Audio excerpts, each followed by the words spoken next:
What do you do when the woman you've spent 10 years with suddenly becomes a stranger? At first, she loses confidence. Then, she loses interest. And then, you find out her new lifestyle includes more than just workouts. It includes another man. Betrayal cuts deep, but revenge is an art. What if, instead of a messy divorce, you could dismantle her perfect world piece by piece? What if you could turn her triumph into a nightmare and reduce her lover to a shadow of himself? This isn't just a story about infidelity. It's a story about cold calculation, patience, and retribution that strikes exactly where it hurts the most. Hello, my friend. I'm so glad you stopped by my channel. If it's your first time here, don't forget to subscribe and like this video, as every like truly inspires me. Please tell me which city and country you watched this video from. Now, let's get started. My wife and I have been together for nearly 10 years, 5 of which we've spent as husband and wife. Our relationship began back in college, where we both focused on building our careers and increasing our earnings. However, shortly after our wedding, she started gaining weight. She had struggled with obesity before college and often expressed how it had made her feel inferior to other women.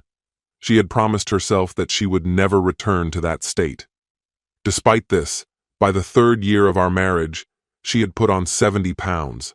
Her confidence plummeted, and the strain on her self-esteem inevitably affected our intimacy. Meanwhile, I remained consistent with my workouts, maintaining my weight through regular gym sessions. I frequently encouraged her to join me, but she always declined, uninterested in the heavy lifting environment of my gym. Once her weight gain reached 75 pounds over her pre-marriage weight, she finally resolved to make a change. Instead of accompanying me, she enrolled in a different gym, one that was more welcoming and catered primarily to women. The facility prioritized cardio-based activities, offering an array of treadmills, stationary bikes, and morning aerobics classes, which she started attending before work. Over the next year, she remained committed to her fitness regimen, shedding all the extra weight and more. As her body transformed, so did her confidence, and with that, our physical relationship improved. Another 6 months passed, and she had never looked better. She started getting spray tans, let her hair grow longer, and upgraded her wardrobe with stylish outfits. She was stunning. My attraction to her was stronger than ever, and I eagerly anticipated our time together. Yet to my surprise, our intimacy started to dwindle. At first, it became infrequent, then nearly non-existent. When I questioned her about it, she dismissed my concerns, claiming she was too exhausted from her workouts and suggested I handle things myself. The first time she said that, it felt like a gut punch. Her response set off alarms in my mind. I found myself caught between blind trust and an unshakable suspicion that something was wrong. I wasn't the type to sit idle, hoping things would resolve themselves. If I was wrong, I would apologize and move forward. But if I did nothing, doubt would eat away at me, and life was already complicated enough.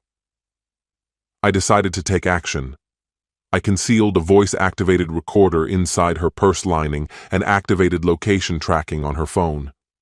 The evidence was undeniable. She had developed a pattern.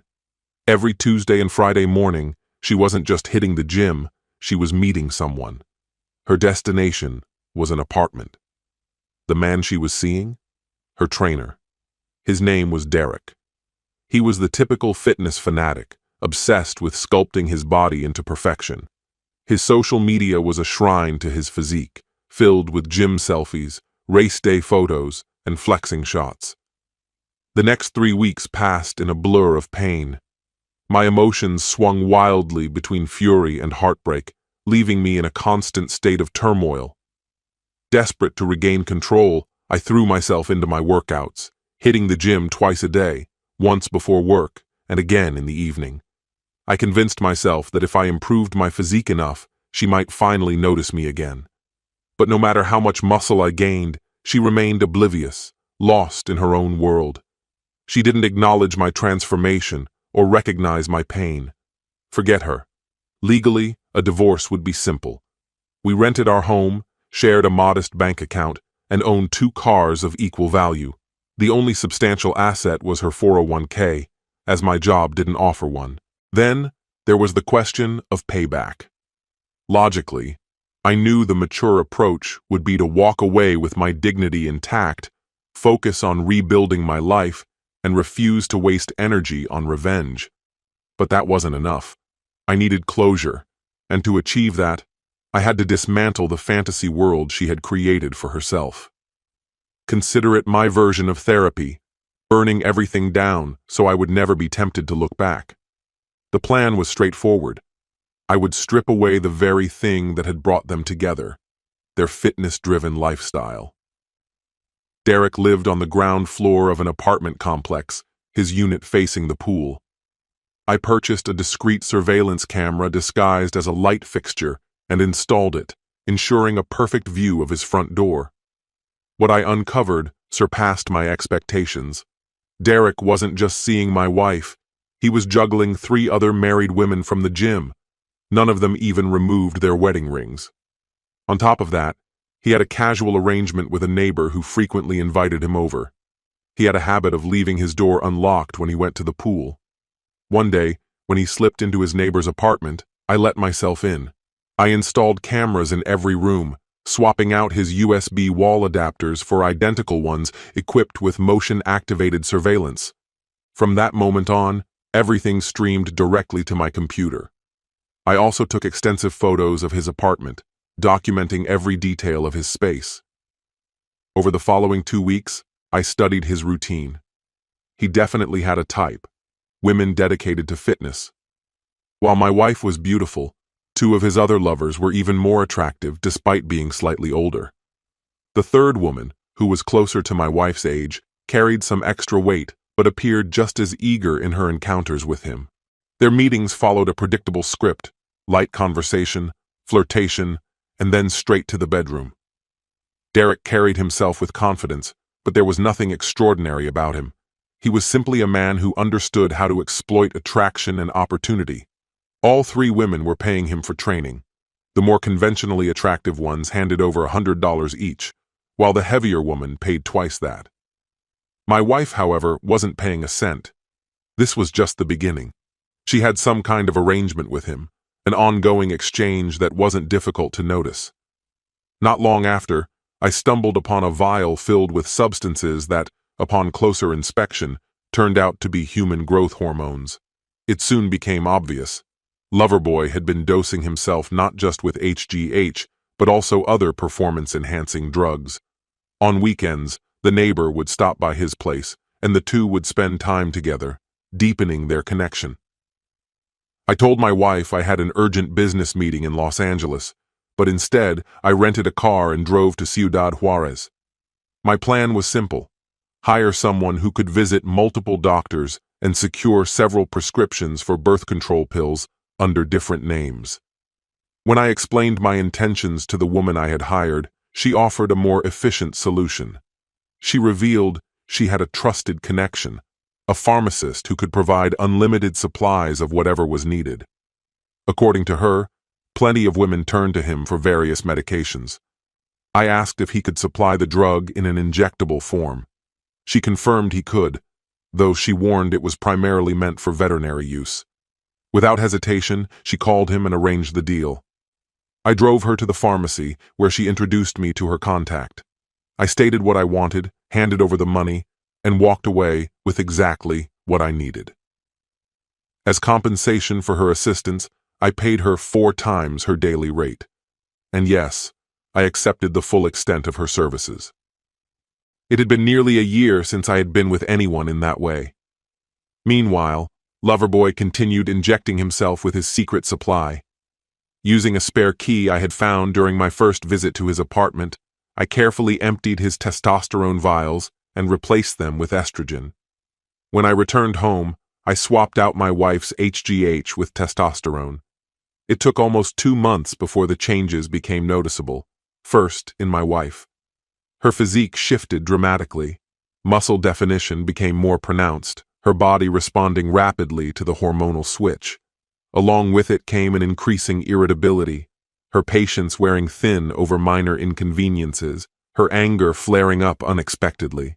She also began suffering from frequent breakouts. Casually, I suggested she try a different brand of tanning spray. Meanwhile, Loverboy's body was softening. I caught him stepping onto his bathroom scale, his frustration evident as he stared at the numbers. During my wife's routine visits, her personality had shifted. In response, Loverboy began increasing his doses, desperately trying to counteract what was happening. Eventually, my wife confided in him that the HGH he was supplying felt different, stronger perhaps. He reassured her that nothing had changed, though his own body betrayed him. He doubled down on his injections, trying to regain control. By the 4th month, his world was unraveling. His relationships, his lifestyle, even his connection with my wife, it all began to collapse. He could no longer keep up with the life he had built, and his enthusiasm drained away. My wife, meanwhile, became an unpredictable storm of rage and despair, swinging wildly between fury and deep regret. Eventually, Loverboy's situation reached a breaking point. A minor comment about his changing appearance sent him spiraling into a public breakdown at the gym. His employer had seen enough. He was fired on the spot. A passing remark had shattered him. A mutual acquaintance later informed me that, in his desperation, he sought comfort from my wife. He tried to confide in her, to find solace. But she wasn't interested. When he persisted, practically begging for her sympathy, she snapped, her fist striking him hard in the stomach. He crumpled, gasping for air, clutching his torso as tears welled in his eyes. She stood over him, her words dripping with venom. That was the final straw. Both of them were banned from the gym. Neither sought medical help, perhaps out of fear of revealing their prolonged drug use. But the damage was irreversible. Loverboy's transformation worsened, his body betraying him more each day. His hair thinned rapidly. Eventually, he had no choice but to see a doctor. Blood work confirmed severe hormonal imbalances. The medical team suspected thyroid dysfunction, which ultimately led to surgery. He would be on medication for the rest of his life. My wife, on the other hand, tried to find a fresh start at a new gym, but her motivation had all but vanished. Her body returned to its former shape, her hair thinning, her skin covered in an aggressive rash that spread across her back, chest, thighs, and face. She grew desperate for intimacy, pleading with me to touch her again. I refused, telling her I wouldn't go near her until I was sure her condition wasn't contagious. By that point, I had already spent months avoiding our bed. Eventually, she went to a doctor. The drugs had long since left her system. Her physician referred her to an allergist and prescribed medication to help manage her depression. She had never been at a lower point. The next morning, she discovered an envelope on the front seat of her car. Inside were a voice recorder, 2 photographs, and a note. One image captured her in an intimate moment with Derek. The second displayed her holding an illegal substance, the label clearly visible. The note was direct. "I know about your affair with Derek. I have video and audio proof. You need to leave $1,000 in $20 bills. If you don't, I will send the evidence to your husband and report the drugs to the authorities. More instructions to follow." From my place inside the house, I watched as she sat frozen in the driveway, listening to the audio. It played back not only her interactions with Derek, but also a moment where she openly ridiculed me, calling me pathetic. At first, her face reflected pure shock. Then, fury took over. She didn't hesitate. The car roared to life, and she sped off. Tracking her location through GPS, I saw exactly where she was heading, Derek's apartment. From the pool camera, I observed her as she pounded on his door. The moment he answered, she lunged at him, fists flying. Before he could react, she had already clawed at his face, leaving deep, angry scratches, and yanked a handful of his thinning hair straight from his scalp. He had little left to lose. From the microphones inside his apartment, I heard her voice, raw, furious, as she demanded answers. "Derek, what the hell is wrong with you?" My wife's eyes burned with fury as she glared at me, her lips curling in disdain. "You're trying to blackmail me, you miserable excuse for a man." Derek let out a sharp laugh, shaking his head. "Blackmail you? What nonsense are you spouting now?" She crossed her arms tightly. "If I don't get what I want, I'll spill everything to my husband. And I won't stop there. I'll tell the police all about your drug habit." Derek exhaled through his nose, frustration flickering in his gaze. Why would I do something so reckless? If this gets out, I'm the one who stands to lose the most. Her smirk deepened. "Oh, really? You don't even have a marriage to lose." Derek's expression darkened. "The drugs, that's the real problem. If anyone traces them back to me, I could be looking at serious prison time." Instead of answering, she reached into her handbag and pulled out a folded letter, extending it toward him. Derek skimmed the page, his eyes widening slightly. "Damn. I hate that you're going through this, but it's got nothing to do with me. Honestly, I was just about to leave town. I'm heading back to my parents' place until I can get my life together." He handed the letter back. That's when she really looked around the room for the first time. Most of his belongings were either packed or missing. And then she noticed him properly.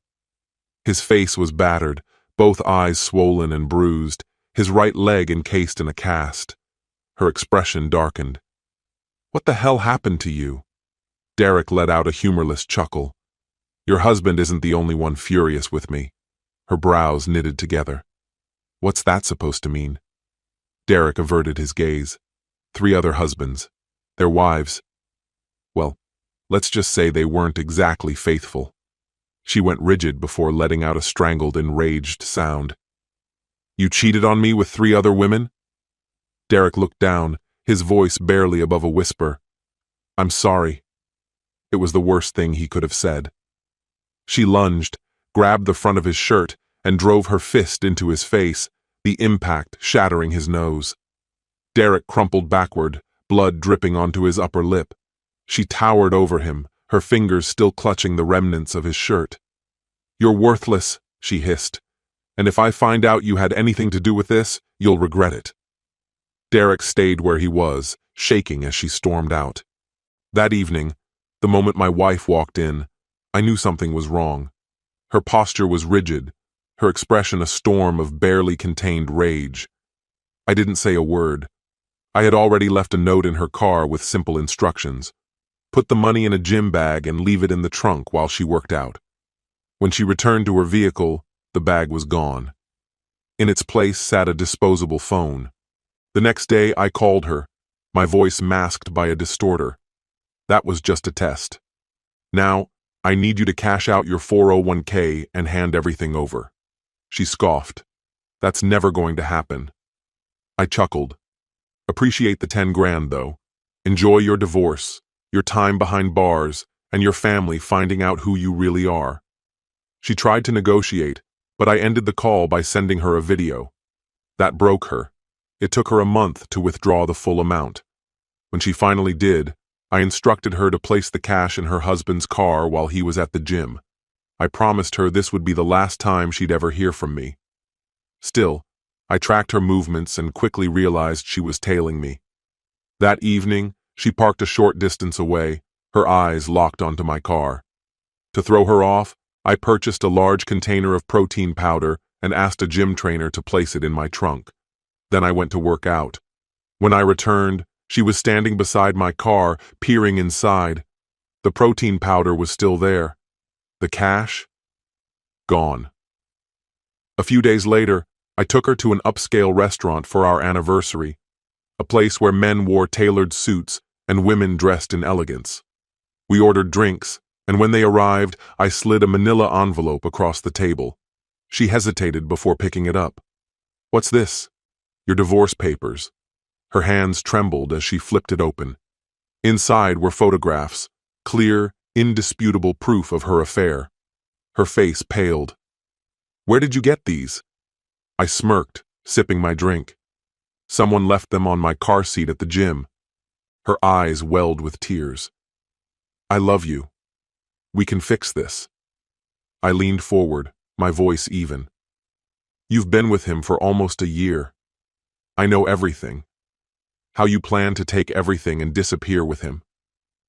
She reached across the table, desperate. Please, I'll prove to you I can be the wife you deserve. I shook my head. That's exactly what got us here. You lost weight, changed your attitude, and instead of valuing our marriage, you betrayed me. Now, you're back to being miserable, and I'm just supposed to forgive and forget.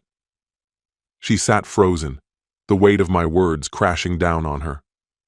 You're a failure, I added icily. A flicker of recognition crossed her face. Those were her own words, ones she had thrown at me countless times before. Realization twisted into rage. She lost it. You bastard! I'll kill you! She screamed, throwing her drink at me. I dodged, but in doing so, nudged the table into her abdomen. She took it as a challenge and hurled her salad at me. Then, in a terrifying burst of anger, she grabbed a steak knife and lunged. The blade slashed through my jacket, barely missing skin. I stumbled back, and she struck again. A clumsy, furious overhand stab, easy to block. I caught her wrist just as two waiters rushed in. Together we restrained her as she shrieked and fought like a wild animal. When the police arrived, she was still seething. The second they released her, she sprang up, another knife clutched in her grip, one she had been lying on. They tased her before she could reach me. When questioned, I remained composed. I served her divorce papers after discovering her affair. She snapped. Fortunately, I started recording as soon as she began screaming. What I didn't mention was that I hit record right after calling her a failure. The officers reviewed the footage and asked for a copy. Between the video evidence and her violent outburst in the restaurant, it was more than enough to secure her conviction. And just like that, I was finally free. This story has come to an end. Every action has consequences, and lies will always come to light. Instead of valuing her relationship, the main character chose deception, while her lover thrived on manipulation. But revenge is never the answer. It only leads to more destruction. True strength lies not in payback, but in letting go, learning from the past, and moving forward. Respect, honesty, and sincerity are the foundations of real relationships. Without them, no amount of physical transformation or status can ever save what's already broken. What's your opinion? Share it in the comments, my friend. And if you like this story, check out other exciting videos on my channel. I'll say goodbye until the next video. See you.